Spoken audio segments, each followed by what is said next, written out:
Young generation নষ্ট করতেছিল sir, মাদক ব্যবসা করে। ওখানে সিন্ডিকেট আছে, ওই সিন্ডিকেটের মাধ্যমে মাদক ব্যবসা করে, রোডে গাড়ি ঘোড়া সাদাবাজি করে। কেউ মাটির ব্যবসা করতে পারে না, বালুর ব্যবসা করতে পারে না, সেসব গাড়ি আটকা টাকা নেই। তারপরে আমাদের এলাকার যেসব ইয়ং জেনারেশন, তাদের বাপ মারা আমি নালিশ করি, তোমার ছেলেরা ওদের সাথে মেশে ছেলেপেলেগুলো তো নষ্ট হয়ে যাবে। তখন ওরে ওইসব ছেলেপেলে বললি, ও আবার আলিয়ে এসে আমারে গালি বন্ধ করে, গালিগালাজ করে, মা বোন তুলে গালিগালাজ দেই। তো একের পর এক আমি সবসময় বলি, তোমার সাথে আমার কোনো দ্বন্দ্ব নেই, তুমি আমার গালিগালাজ করো কেন? তখন বলে, এখান কি ছেলে ভালো হয়ে যা। আমি তোমার ক্ষতি করিনি কোনো, তোর হিসেবে আমরা পরে করতেছি। এইভাবে একের পর এক, একদিন 5 দিন 6 দিন 10 দিন পর পর এসে আমার সাথে রাম।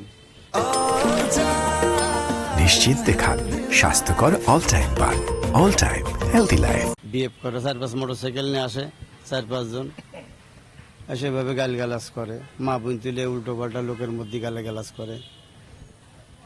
এতে খুব খারাপ লাগে, যার কারণে মারে তো আর সবার কাছে দেওয়া যাবে না। কিভাবে মারলা? ওরে গুলি করে মেরে ফেলাইছি। কিভাবে, কোথা থেকে কিভাবে গেলা? ওই মেঘনিতলা, ওই তো আমার তেঁতুলতলা মোড়ে। আমি একা ছিলাম। মোটরসাইকেল ছিল, সে কিছু জানে না। ওনার আমি বলেছিলাম, একটু আগাই দাও, তো ও যাচ্ছিল, আমি বললাম একটু লিফট দাও। জি, না না না, ও কিছু জানে না।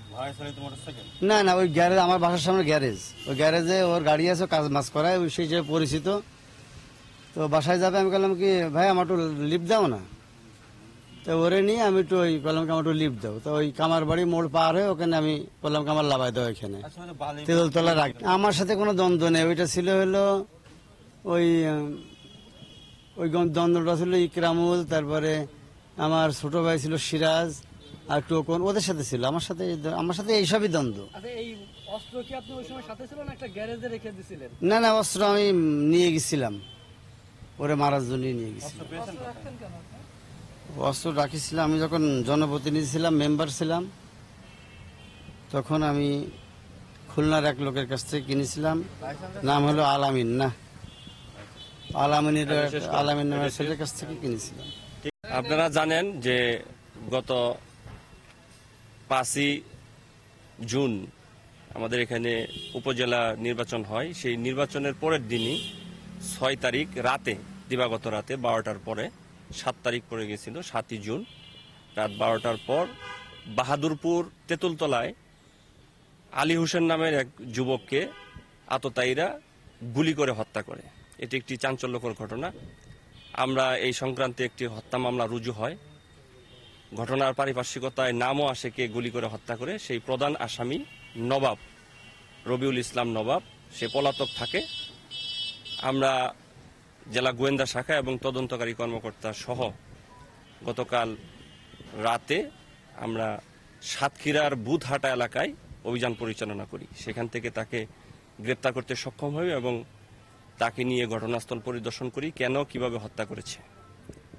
তো আমাদের মাননীয় পুলিশ সুপার, অতিরিক্ত ডিআইজি প্রলয় কুমার জোয়ারদার বিপিএম বা পিপিএম মহোদয়ের নির্দেশে আমরা তদন্ত কার্যক্রম শুরু করি এবং তাকে গ্রেপ্তার করে প্রাথমিক জিজ্ঞাসাবাদের যেটা আমরা জানতে পারছি, যে এলাকায় আধিপত্য বিস্তারকে কেন্দ্র করেই তাকে গালাগালি করে, মা বাপ তুলে, এই কারণেই সে রাগান্বিত হয়ে, ক্ষিপ্ত হয়ে তাকে হত্যার পরিকল্পনা করে এবং ঘটনার দিন একটা মোটর সাইকেল যুগে তারা ঘটনাস্থলে যায় এবং তার 15 বছর আগে থেকে একটি অস্ত্র তার হেফাজতে ছিল, অবৈধ অস্ত্র। সেই অস্ত্র দিয়েই তাকে গুলি করে হত্যা করে এবং অস্ত্রটা পার্শ্ববর্তী তার শ্বশুরবাড়ির একটি বাসার পাশে একটি পরিত্যক্ত বাসায় ফেলে রাখে। সেখান থেকে কিন্তু আমরা ঘটনার পরেই আমরা একটি গোপন তথ্যের ভিত্তিতে সেখান থেকে উদ্ধার করতে সক্ষম হই। এছাড়াও ঘটনায় ব্যবহৃত যে মোটর সাইকেলটি, সেই মোটর সাইকেল যে ব্যবহারকারী দীপক, তাকে আমরা শনাক্ত করতে সক্ষম হই এবং পালবাড়ির তার বাসার থেকে আমরা মোটর সাইকেল উদ্ধার করতে সক্ষম হই। দীপক এখনো পলাতক রয়েছে।